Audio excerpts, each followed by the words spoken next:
Hi everyone, and happy week after Thanksgiving. This week on FisherMN, we're going to talk about the bowfin, or in Minnesota as we like to call them, the dogfish. Now I kind of got to thinking about this fish when I started watching some videos. There's a channel I checked out after seeing a post on a forum for an almost record snakehead. And it made me kind of wonder about the snakehead. What is it? So I checked it out, and snakeheads and bowfin are very different fish, but have kind of the same shape, and they both seem pretty ferocious from what I saw in the video from One Cast, One Fish. So along with some talking about it with some buddies, I thought, I wonder if I've got any footage of a dogfish here in Minnesota. Digging through some of my early YouTube videos, and also some pretty recent ones, I put together this video about dogfish or bowfin. So behind me, you'll see one that I actually got a still picture. It was before the days of GoPro. This one was caught on a lake that's pretty local to me, not too far away. It's called Linwood Lake.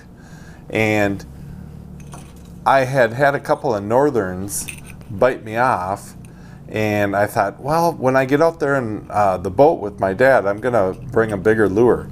So this is actually the lure that caught that guy back there. So it kind of shows they'll attack just about anything.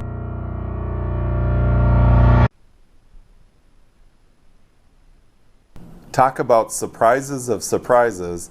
When this video was taken, I had no idea that bowfin was following so closely.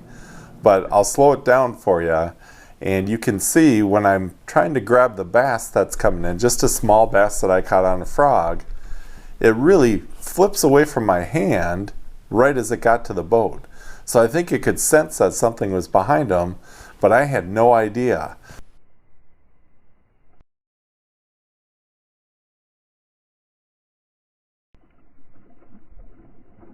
So that was kind of a big surprise when I was looking through the footage, and here's this bowfin chasing a pretty regular sized bass. It just goes to show they can eat some pretty big things.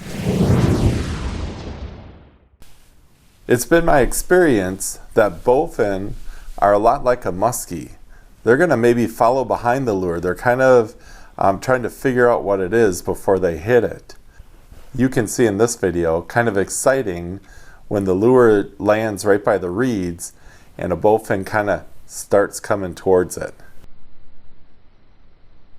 So what I try to do in this case is I try to make the frog even look a little bit more wounded. I paused a couple of times on the way in.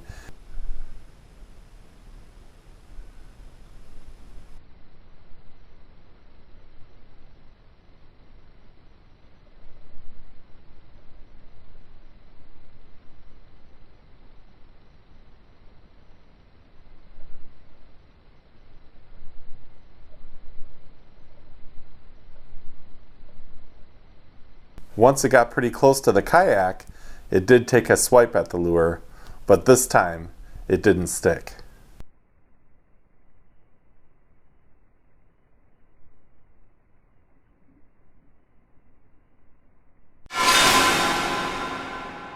Unbelievable how much power they have and how fast they are.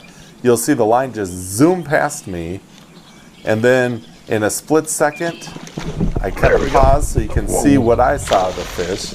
As it zoomed past, it took only seconds for my 65-pound braid to break, or it might have been cut off by the teeth too. Whichever it was just amazing how much power that fish had. Was a dogfish.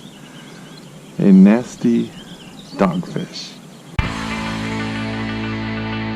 There's a lake northwest of Mille Lacs. I've mentioned it in some other videos, Borden Lake, and I do like to fish bass there. So, of course, when you're in bass area, you always have a chance at running into a dogfish, and that's what happened this day. I was fishing for some bass. I threw up against a weed edge, and there it was, following the lure in. But this time, the dogfish hit, and I was able to get him in.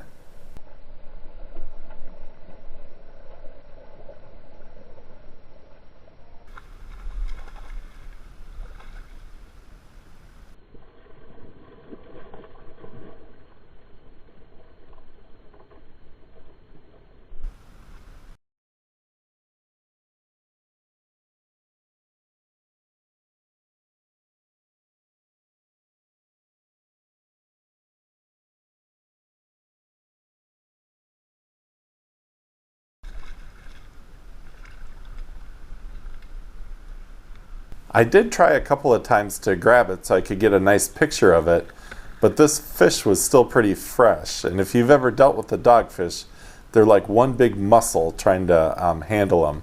So rather than wrestle with it, I decided to just nicely dump it out of the net. Thanks so much for watching this video. The water here in Minnesota is starting to get ice. So those of you who are ice fishermen, be careful as you go out early in the season. Stay tuned, I've got videos coming every week this winter.